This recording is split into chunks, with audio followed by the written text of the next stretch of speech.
clip, I just wanted to share a very quick story. I had come in as a director of tennis at a club that was known to have a good junior program. And as I came in to observe what was happening in the junior program, you had some kids that were trying to mimic strokes by Nadal and some like Federer, and Djokovic wasn't even on the scene at that time. But you had all this mimicry going on, and it was really, you could tell who was a fan of who, but there was just one thing missing. These kids didn't know where their contact point was. So, I brought my junior staff in and I said, hey guys, what's going on here? You guys, you don't teach the contact point. And they just kind of looked at me like goldfish spitting poop out of their mouth again for the umpteenth time.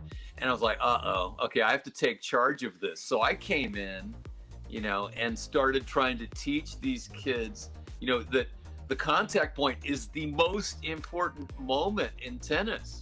All right. So Jack, why don't you go a little further into the pain of not knowing what your contact point is?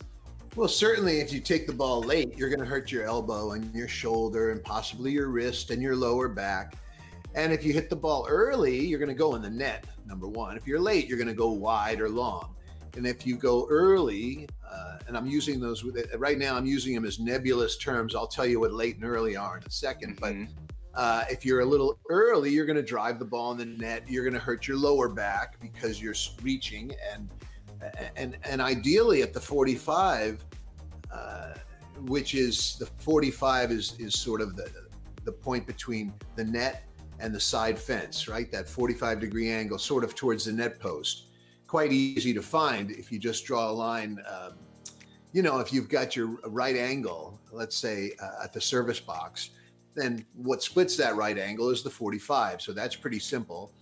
And you absorb the hit with your entire body, right? So if I'm facing the 45 and I'm like this, see the hit's absorbed by my entire body. When I take it late, you can see it's all in my elbow here. And if I take it early, I'm going to be lunging. So it's my lower back that's going to feel it. So you're right. You definitely get some pain points when you don't know what you're doing and you're not taking the ball right at that 45-degree angle. And the 45-degree angle is iconic. When you see basketball players line up at the free throw, they always line up with their body sort of skewed to the 45 and then shoot, right? They don't line up straight like this, or they turn into Shaquille O'Neal and they're about 30% of the free throws. But that was always his problem, right? He had both toes on the line and nobody else did, right? They were always kind of, that left foot was always back 6 inches.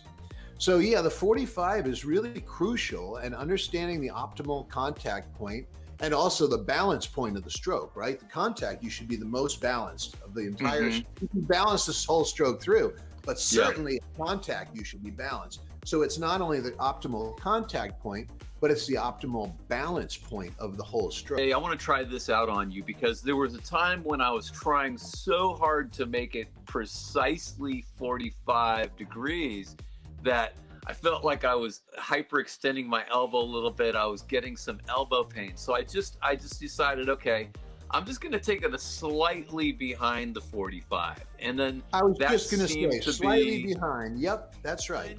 It's a great guideline, but yeah, if you just let it go a little bit further, that can be a good thing, right? Well, it's funny.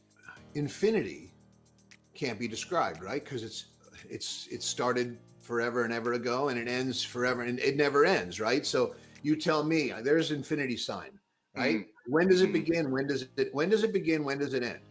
Right. You can't really say. So you're right. So you want to take the ball slightly behind. You're stretching into infinity, which is 45-degree angle. You're stretching into infinity, but you never quite get there, right? You're sort of rounded. You're rounded, like concave going into it. And then right as you're about to hit infinity, which you never do, you start to go the other way, convex. That's why you're correct. The 45, though, is sort of the line of demarcation, right? That is the line. But yes, as you go into it, you end up taking the ball slightly behind it. But the beautiful thing about the 45 is, and I had 4 people out yesterday, 3.5 to 4.5 players, and I got them all at the net, and they were all, we did a before and after, of course. And Everyone was missing their volleys all over the place. I said, look, and I put this arrow out there, and which really works well. Right. So when you're a true believer of the Jack Brody system and you get in, you get these, if you're a pro, you're going to get these tools to work with. And I just lay this out on the court. Right. I lay this arrow out on the court, and then I say, okay, just straddle the arrow with your feet, line up, and literally we must have hit 2 baskets of balls with these 4 players. And I said at the end, I said, take a look in the net. And there wasn't one ball in the net. And I go, you see that? Not one ball in the net. They didn't miss one volley, and each one hit about 40. And so 4 players hit 160 balls. Literally, we didn't miss one ball. And I said, see, at the 45, awesome. you can't miss.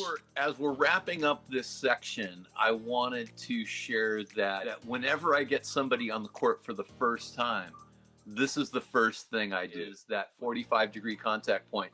And I get beginners who can immediately rally, and I get 4 or 5 players who can immediately hit the ball, and make 20% fewer errors and hit the ball, 5% to 10% harder. To me, the main benefit is that you're winning the collision with the ball more easily. So preview what our next topic is going to be, Jack. You have to learn to move your inside, your hips, like a natural athlete. And that motion is continuous and slow, and it's kind of a figure 8. It's this infinity sign. Okay, awesome. So in the next clip, we're going to get into what do you connect your 45 contact point to? Because if the 45 is the transmission, then in the next clip, we're going to talk about the engine. That's right.